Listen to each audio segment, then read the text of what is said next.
1968 δεν ήταν μια παρένθεση, αλλά μια επανάσταση στην ιστορία του κομμουνιστικού κινήματος που πρέπει και μπορεί να συνεχιστεί, να ολοκληρωθεί και να δικαιωθεί. Καλούμαστε λοιπόν να απαντήσουμε επιθετικά σε όσους εγκατέλειψαν το εγχείρημα στο όνομα της γρήγορης απογείωσης και να τους πούμε πως δεν έχουν το δικαίωμα να σπεύσουν να το ενταφιάσουν γιατί δεν πέθανε. Καλούμαστε να ανασυγκροτήσουμε το πολιτικό κόμμα της αριστεράς που θα ξαναζωντανέψει τις χαμένες ελπίδες και θα συμβάλλει ώστε να μπει ένα οριστικό τέλος στη συσήφια πορεία του λαϊκού μας κινήματος. Η επιλογή μας του 1986-87 δικαιώθηκε. Σήμερα το ξέρουμε, αλλά τότε είχαμε κινηθεί μέσα στην ερημία των καιρών, τη διάλυση του συλλογικού, την εξατομίκευση και την ιδεολογική ήττα της αριστεράς, χωρίς ούτε στιγμή να αποστρατευτούμε, με σωσή διαλέμβο τη συνείδησή μας. Αν και με ελάχιστες δυνάμεις δεν ενδώσαμε ποτέ στην αυταρέσκεια της πρωτοπορίας ή της γκρούπας. Είχαμε την ακλόνητη πίστη ότι ο σοσιαλισμός ή θα είναι δημοκρατικός ή δεν θα υπάρξει. Ότι η ανθρώπινη απελευθέρωση ή θα είναι έργο των πολλών ή δεν θα πραγματοποιηθεί.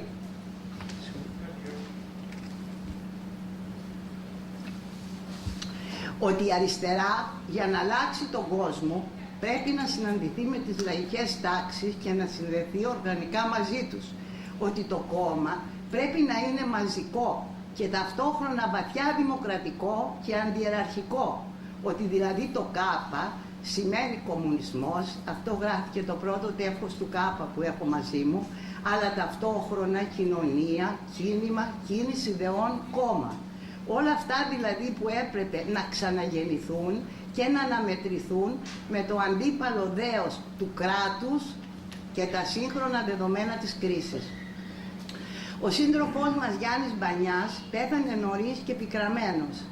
Έζησε την επάνωδο της κοινωνίας στην πολιτική, στην Ελλάδα και την Ευρώπη, με το αντιπαγκοσμιοποιητικό κίνημα, στο οποίο ήταν πάντα παρόν. Το τέλος των πέτρινων χρόνων και η συνάντηση οργανώσεων της αριστεράς και ανέντακτων αριστερών στο κοινωνικό φόρουμ οδήγησαν στη δημιουργία του ΣΥΡΙΖΑ, που το πρόπλασμά του είχε ήδη γεννηθεί την εποχή δημιουργίας του βήματος διαλόγου και κοινής δράσης αριστεράς. Σε αυτές τις διαδικασίες ο Γιάννης Μπανιάς έδωσε κυριολεκτικά την ψυχή του. Αναμετρήθηκε λίγο αργότερα με τις παλινοδίες του ΣΥΡΙΖΑ και τις εμφύλιες έρηδες που τον έφεραν στο χείλο της καταστροφής. Ο ΣΥΡΙΖΑ σώθηκε για να συναντηθεί με την ιστορία και να πάρει μέρος στη μεγάλη ταξική αναμέτρηση των ημερών μας για την απελευθέρωση του λαού και της χώρας από τα μνημόνια και τα χρέη. Ξέρουμε ότι αυτή η εξέλιξη θα αποτελούσε για εκείνον ένα δώρο ζωής που του στέρισε ο θάνατος. Μιλώντας για το Γιάννη Μπανιά, μιλάμε συνήθως για το παρελθόν μας. Όχι μόνο γιατί σε αυτό βρίσκονται κατατεθειμένες όλες οι πολύτιμες και αξιομνημόνευστες στιγμές της ζωής μας ως αριστερών και κομμουνιστών, αλλά και γιατί πιστεύω ότι σήμερα η ιστορία μας είναι επίκαιρη. Έγραψα πριν λίγες μέρες στην Αυγή ένα άρθρο με τίτλο «Μηνύματα από τον αντιδικτατορικό αγώνα» που προέκυψε από μια εκβάθους συζήτηση φίλων και συντρόφων συντροφισών, των οποίων η ηρωική δράση έλαψε στο σκοτάδι της Χούντας και πυροδότησε τις συλλογικές εξεγέρσεις της νομικής και του Πολυτεχνείου. Σε αυτούς τους ζωφερούς καιρούς της δικτατορίας, στους οποίους έγιναν μεγάλες και καθοριστικές επιλογές ζωής, άνθησαν όλα τα υποδείγματα ιδεών και αγώνα που μπορούν να επανοηματοδοτήσουν την αριστερά σήμερα. Τι από όλα αυτά εμπεριέχει ο ΣΥΡΙΖΑ εκουμού? Ο σύντροφος Γιάννης Μπανιάς θα το σκεφτόταν μέσα από τις εμπειρίες της νιώτης του, γιατί παρά τη χαρκέντερη επιμονή του στο μεγάλο σκοπό, έβλεπε τις μικρές και μεγάλες αντιφάσεις που καθήλωναν το εγχείρημά μας. Ξέρουμε ότι δεν είναι πάντα η υπεροπλία του αντιπάλου που εμποδίζει την πορεία μας. Η πηξίδα των ιδεών και της ηθικής μας, η ανιδιοτέλεια και η αφοσίωση στη δράση, οι σημαντικές πράξεις που δίνουν ταυτότητα στους στόχους μας, η ουσιαστική επαφή με τη μικροκλίμακα της καθημερινής ζωής των ανθρώπων και τη μεγακλίμακα του παγκόσμιου κινήματος, όλα αυτά τα σημαντικά διαφεύγουν σήμερα μέσα στην κοινοτοπία μιας πολιτικής χωρίς το ιστορικό, ιδεολογικό, πολιτικό και κοινωνικό βάθος που αντιστοιχεί στους δύσκολους και επικίνδυνους καιρούς. Τι μπορούμε να κάνουμε για να κερδίσουμε την ελείπουσα δημοκρατία στο νέο κόμμα, για να δώσουμε τέλος στις εξουσιαστικές και μικροεξουσιαστικές πρακτικές και τον παραγοντισμό? Τι μπορούμε να κάνουμε για να ξεφύγουμε από τη ρητορία και τη γενικολογία και να προσεγγίσουμε πραγματικές κοινωνικές ανάγκες που συνθέτουν ένα μεγάλο πολιτικό σχέδιο? Πώς μπορούμε να ανατρέψουμε την υπερτροφία του κοινοβουλευτικού έναντι του κοινωνικού και ιδεολογικού προσανατολισμού του ΣΥΡΙΖΑ ΕΚΟΥΜΟΥ? Πώς μπορούμε να λειτουργήσουμε καταλυτικά για την ανασύνθεση της κερματισμένης κοινωνίας και την ανάπτυξη μεγάλων κοινωνικών κινημάτων που συγκλίνουν στην ίδια κήτη? Ο σύντροφος Γιάννης Μπανιάς θα έδινε μια απλή απάντηση: να επιμείνουμε. Να επιμείνουμε λοιπόν στην κληρονομιά της κομμουνιστικής ανανέωσης, στη δυνατότητα του κομμουνιστικού οράματος να υπενθυμίζει ότι οι καπιταλιστικές κοινωνίες της βαρβαρότητας δεν είναι αιώνιες. Και αν δεν κερδίσαμε τον πόλεμο που δώσαμε και κερδίσαμε μάχες. Το ΚΑΠΑ που υπερασπιστήκαμε βρίσκεται εδώ, μέσα στις χιλιάδες ανθρώπινα παραδείγματα της ιστορίας πριν από μας και μετά από μας. Ζει στη μεγάλη πορεία των επώνυμων αφανών που ανέλαβαν την ηθική ευθύνη απέναντι στη συνείδησή τους, την κοινωνία και το ανθρώπινο είδος, όταν αυτή η ευθύνη είχε σκληρό αντίτιμο. Αυτοί, όλοι και όλες, δεν σημάδεψαν τον κόσμο ματέως. Ανάμεσά μας θα ζει και ο σύντροφος Γιάννης Μπανιάς.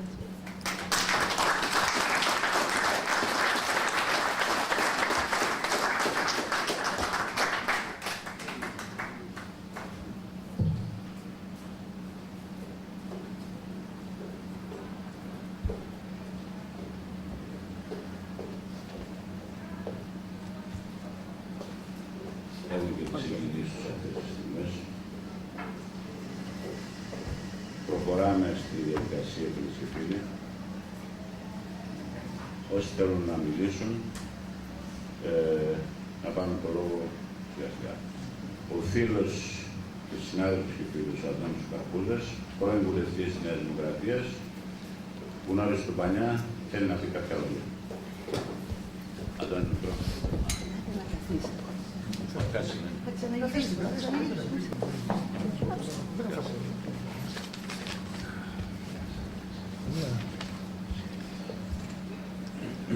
Όταν ο φίλος μου και συνάδελφος, μηχανικός, ο Τάκης ο Φώντας, με πήρε τηλέφωνο στο σπίτι μου και μου ζήτησε σήμερα να παραβρεθώ σε αυτή την εκδήλωση, αυθόρμητα απάντησα θετικά. Θετικά γιατί πιστεύω, αγαπητοί φίλες και φίλοι, ότι κάποιες πολιτικές προσωπικότητες δεν ανήκουν μόνο σε ένα συγκεκριμένο κόμμα, ανήκουν στην ιστορία αλλά και στο σύνολο των πολιτικών δυνάμεων. Μάλιστα προσωπικότητες σαν τον Γιάννη Μπανιά, τον οποίο πραγματικά είχα την τιμή να τον γνωρίσω προσωπικά, αλλά και να συνυπάρξω 2 χρόνια, μόνο 2 χρόνια, 2007-2009, στο Ελληνικό Κοινοβούλιο. Δεν θα ήθελα να αναφερθώ στην προσωπικότητα του ανθρώπου αυτού, του πολιτικού, ο οποίος διαχρονικά σηματοδότησε την πολιτική ζωή του τόπου. Θα ήθελα μόνο να σας πω, όπως εγώ τον γνώρισα, την δική μου εμπειρία, διότι και αυτός και εγώ ήμασταν από τους βουλευτές που ήμασταν συνέχεια στο Κοινοβούλιο. Μόνο ένα χαρακτηριστικό θέλω να σας πω, ότι από τα στατιστικά στοιχεία, αγαπητέ Τάκη, το οποίο σας έφερα εδώ, ο Γιάννης Μπανιάς είχε μέσα σε 2 χρόνια 51 ομιλίες στην Ολομέλεια της Βουλής. Θα μου επιτρέψετε λίγο να θυμηθώ είχε 67 ερωτήσεις και περίπου 30 συμμετοχές στις επιτροπές. Δηλαδή, μέσα σε 2 χρόνια για να μιλήσει κανείς στο Ελληνικό Κοινοβούλιο, πάει να πει ότι σχεδόν σε κάθε συνεδρίαση μιλούσε. Ο Γιάννης ο Μπανιάς δεν έλεγε αστείωτητες. Δεν έλεγε συνθήματα, ούτε πράγματα τα οποία δεν είχαν κάποια σημασία. Εγώ προσωπικά καθόμουν και τους άκουγα όλους. Ιδιαίτερα ορισμένους ανθρώπους που για μένα διαχρονικά υπήρξαν άτομα τα οποία υπολοιπόμουν και υπολείπουμε ακόμη και σήμερα. Είχε την υπηκότητα αυτού του λόγου, τη σοβαρότητα του λόγου και όχι μόνο προκαλούσε το σεβασμό και την αποδοχή όλου του πολιτικού κόσμου. Έτσι γνώρισα εγώ τον Γιάννη τον Μπανιά και νομίζω ότι, όπως είπα και στην αρχή, αγαπητέ Τάκη, ανήκει στην ιστορία και σε όλες τις πολιτικές δυνάμεις. Βεβαίως για σας είναι κάτι το ιδιαίτερο, κάτι το οποίο διέκρινα στην ομιλία της κυρίας, συγγνώμη, μου διφέρει το όνομά σας. Ήθελα να ευχαριστήσω λοιπόν Τάκη για την τιμή που μου έκανες να παρελθώ σε αυτή την εκδήλωση και να συγχαρώ για την πρωτοβουλία που πήρατε για να τιμήσετε αυτόν τον άνθρωπο. Αυτά τα λόγια δεν τα έλεγα και αν ζούσε ο Γιάννης ο Μπανιάς, γιατί είμαι από τους ανθρώπους όπως με γνωρίζετε, ότι λέω τα πράγματα με την ακριβώς όπως θέλω. Να τιμούμε όμως τους ανθρώπους όταν βρίσκονται και εν ζωή, αγαπητέ Τάκη και αγαπητοί φίλοι, διότι μετά θάνατο, τουλάχιστον για μένα δεν ισχύει αυτό που λένε δεν δικαίω και ονοποθανόν, αλλά εν πάση περιπτώσει είναι κάτι το οποίο ήθεστε. Να τιμούμε λοιπόν τους ανθρώπους όταν είναι εν ζωή και να τους τιμούμαστε και να τους τιμούμε ακόμη περισσότερο όταν φεύγουν από αυτή τη ζωή. Ευχαριστώ πάρα πολύ, Τάκη. Ευχαριστώ πάρα πολύ.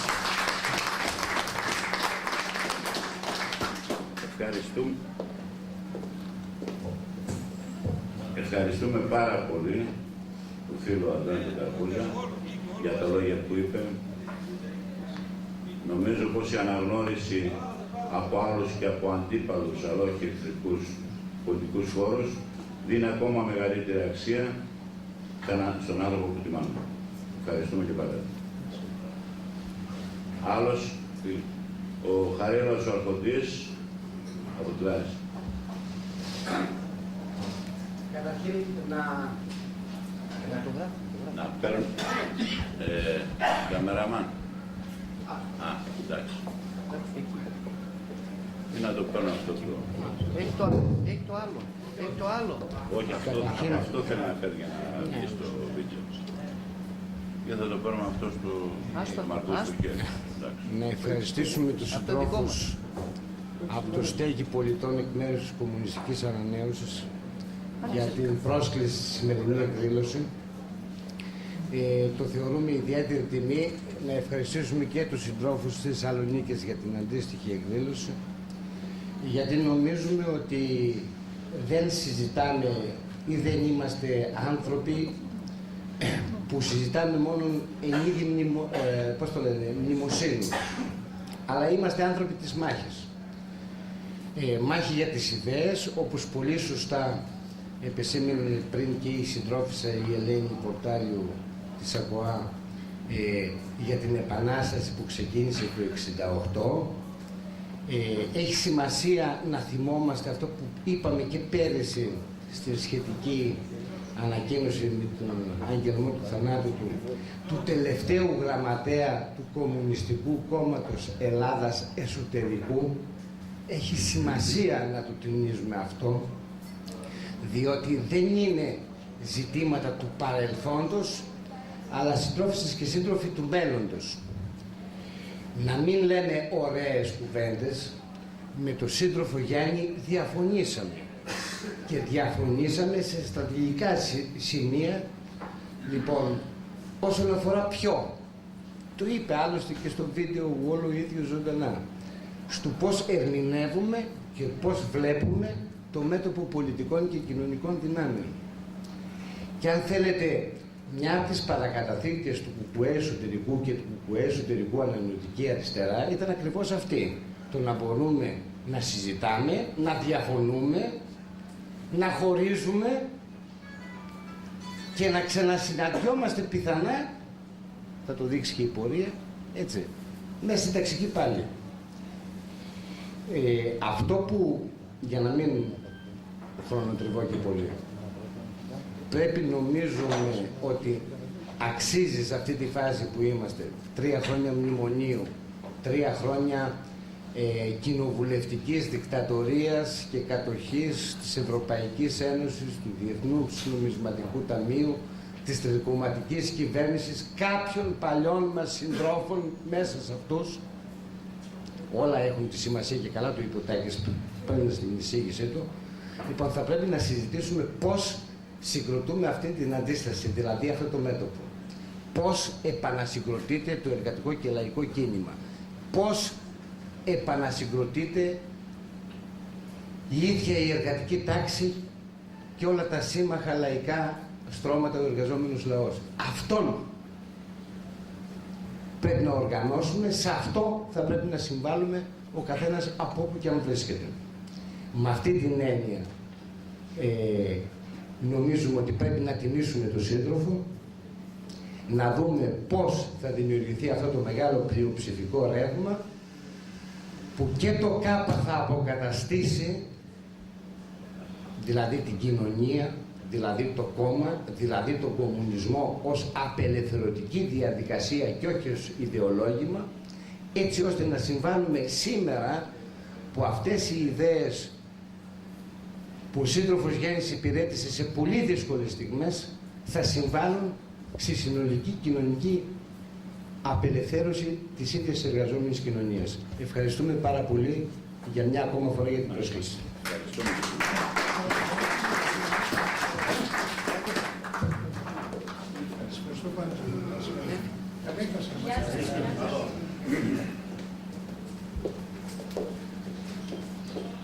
Ο Γιώργος Μουρατίδης από τη Βέρα έχει ζητήσει το λόγο.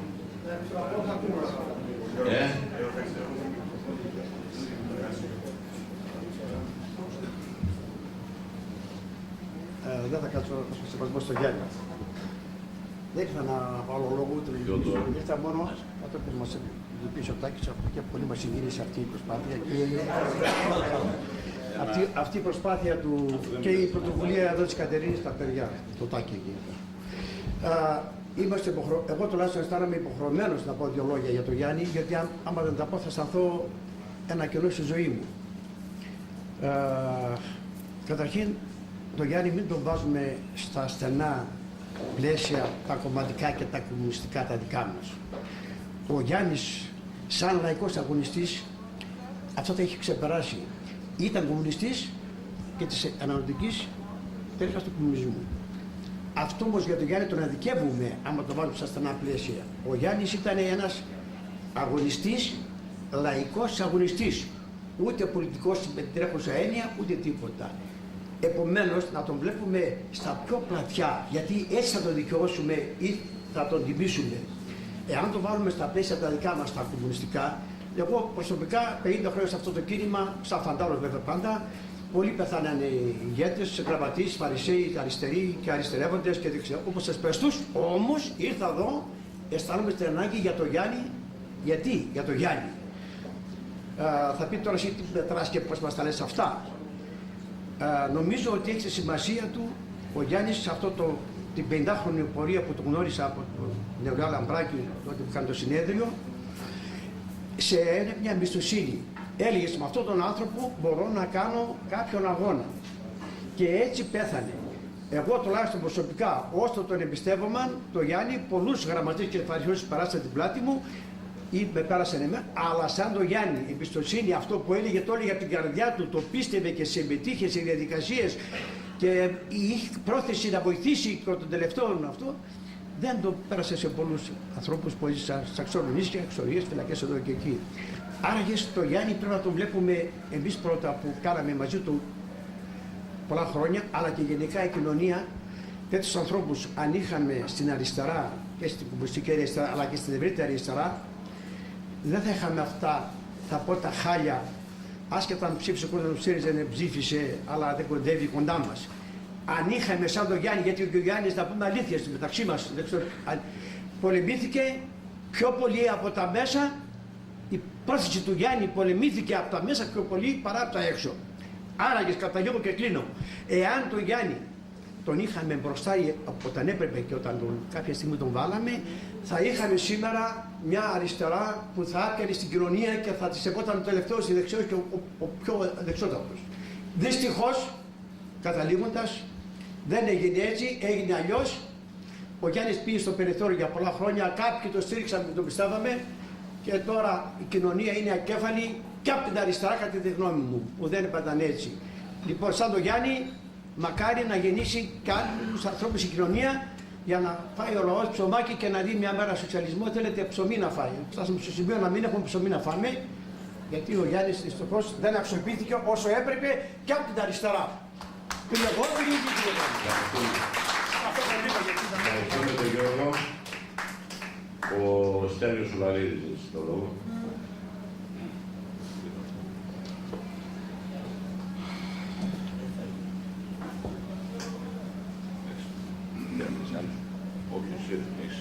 Έχει σειρά μετά. Έγραψα 5 αράδες πριν έρθω εδώ για να είναι κάποιες σκέψεις μου, τέλος πάντων. Όντας 18 χρονών μαθητής λυκείου, για άγνωστο λόγο, πες τα διαβάσματά μου, πες η οικογενειακή αριστερή παράδοση γενικώς, πες ο χαρακτήρας μου, πες το τυχαίο, με έσπρωξε να ενταχθώ στην Εκόνη Γασφαιρέως. Παιδί τότε, με πρώτη μου εμπειρία, τις δημοτικές εκλογές και το σύνθημα «Οι κομμουνιστές ψηφίζουν Μαναβή», οι κόκκινοι σημαίες του κουκουέ εσωτερικού με το σφυροδρέπανο περήφανα πάνω τους να μπλέκονται με τις πράσινες, της περίφημης πράσινης ΕΑΔΕ, της Συμμαχίας των Προοδευτικών Δυνάμεων.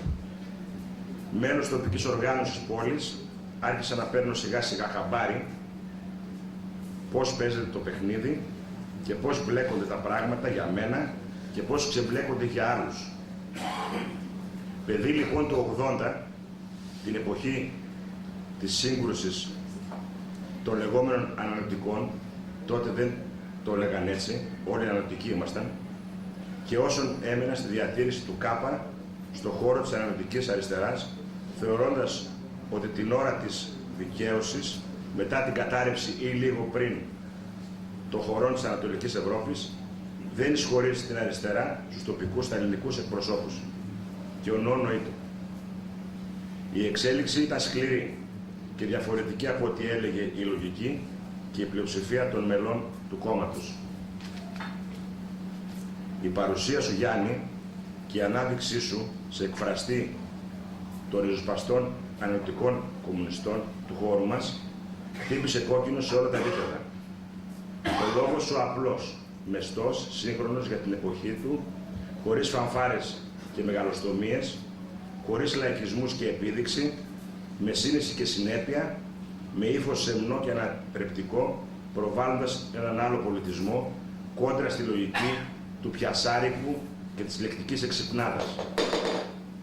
Υπηρέτης του ωραίου και του πολιτισμένου, ανιδιοτελής με όλη τη σημασία της λέξης μέχρι το τέλος. Όχι φυσικά τέλειος, γιατί όλα τα παραπάνω δεν ταιριάζουν με άνθρωπο που να πιστεύει για τον εαυτό του κάτι τέτοιο. Μας ενέπνευσες, Γιάννη, με ενέπνευσες. Ίσως γιατί έβλεπα στο πρόσωπό σου, στη στάση σου, στη συμπεριφορά σου, πράγματα, κανόνες, ηθικές αξίες που τους είχα ψηλά από μικρός. Και ήθελα ανθρώπους γύρω μου που να επιβεβαιώνουν την ύπαρξή μου σε ένα οραματικό σχέδιο για ένα καλύτερο κόσμο σε όλα τα επίπεδα. Και ήσουν ένας από αυτούς. Προσπάθησες να δείξεις τον δρόμο της αρετής και του αγώνα.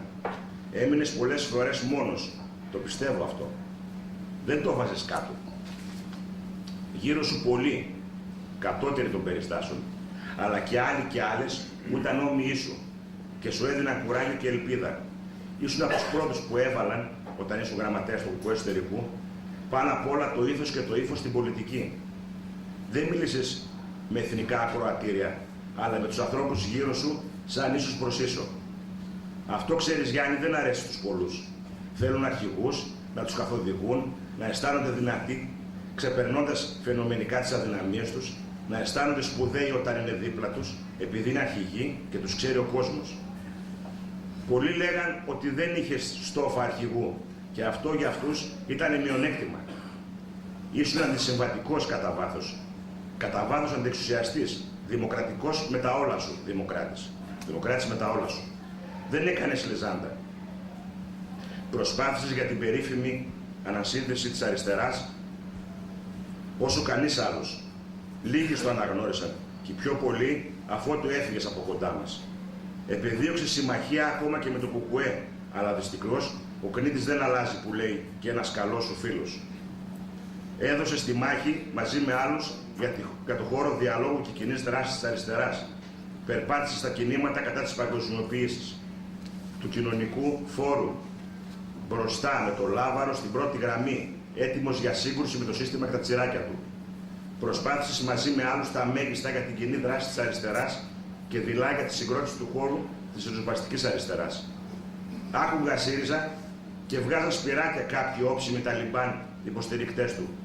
Όταν εσύ και άλλοι έδιναν τις μάχες για τη συγκρότηση ενός χώρου με δομές, λειτουργίες, θέσεις και συμπεριφορές που θα ξεπερνούσαν το γνωστό πολιτικό συνδικαλιστικό χώρο που υιοθετείται από τους παραδοσιακούς κομματικούς μηχανισμούς. Και είμαι χαρούμενος και περήφανος που είμαι με τους άλλους που έδιναν αυτές τις μάχες μαζί σου. Βέβαια, σε πολλά είχαμε άλλες εκτιμήσεις. Ίσως οι συγκυρίες, οι διαφορετικές εμπειρίες, η ιδιοσυγκρασία του καθένα μας, οι αντοχές μας. Εξάλλου, εσύ ήσουν ένας καλός περιπατητής και ορειβάτης, ένας αθλητής, λάτρης του βουνού και της πεζοπορίας. Ενώ εγώ άστα, Γιάννη. Ένα από τα δυο ρεμάλια της Θεσσαλονίκης. Θυμάσαι, έτσι μας αποκαλούσες όταν κατεβαίναμε για καμιά συνδιάσκεψη ή καμιά κινηματική διαδικασία. Γυρνούσαμε από ταβέρνα σε παράκι και από μπουζουκτσίδικα σε ξενυχτάδικα. Και το πρωί πάντα αργοπορημένοι να μας κουνά στο κεφάλι. Ήρθαν και τα ρεμάλια της Θεσσαλονίκης. Αλλά μας το αναγνώριζες. Εμείς τουλάχιστον είχαμε λόγο. Οι άλλοι που κοιμόντουσαν από τις 10, ήμουν τυχερός που σε γνώρισα. Αλλά χάρη σε σένα γνώρισα κι άλλους συντρόφους μου και συντρόφισσες και φίλους. Γιατί εσύ με κράτησες, ίσως παραπάνω από όσο άντεχα, στα δύσκολα μονοπάτια της αδιφάγας πολιτικής κομματικής πραγματικότητας της σύγχρονης αριστεράς. Φάρος φωτεινός για όλους μας. Ότι τίποτα δεν πάει χαμένο. Ότι η Επανάσταση είναι μια διαρκής διαδικασία που ξεκινάει και τελειώνει στο ίδιο χρονικό σημείο.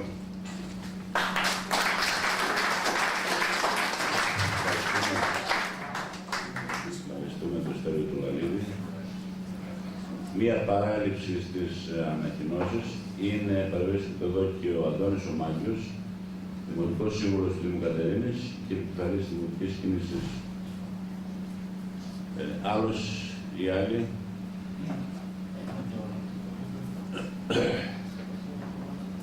Ο Πάνος ο Δημητρούδης από το βάθος.